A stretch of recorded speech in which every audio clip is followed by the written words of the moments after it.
Un progetto sul quale si lavorava da tempo e che è diventato realtà unica nel suo genere perché racchiude più attori insieme. Si tratta di un centro chiamato Arcobaleno, che trova spazio nella sede dell'ex asilo Scuola dell'Infanzia Giro Girotondo a Rossano Veneto, possibile grazie alla firma di un'importante convenzione fra Comune, Associazione Colore Viola e Girasole.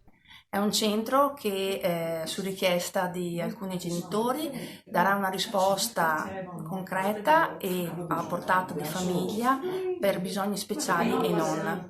Ci sarà un po' di percorsi di sostegno alla genitorialità e alle mamme in gravidanza e poi dopo il postparto.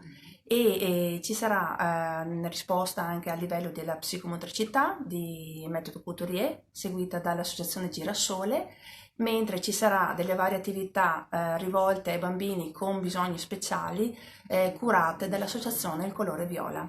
Un'attività destinata a bambini con disabilità, attività di neuropsicomotricità.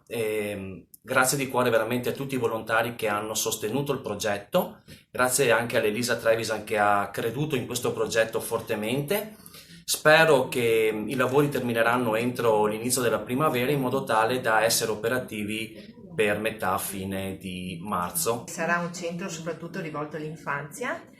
Noi come Associazione Girasole faremo soprattutto la pratica psicomotoria Couturier, che sono anni che noi la pratichiamo, la portiamo avanti e siamo felici finalmente di avere un posto dedicato ai nostri bimbi. Un ulteriore tassello verso quelle politiche familiari che tanto a cuore stanno all'amministrazione comunale di Rossano Veneto.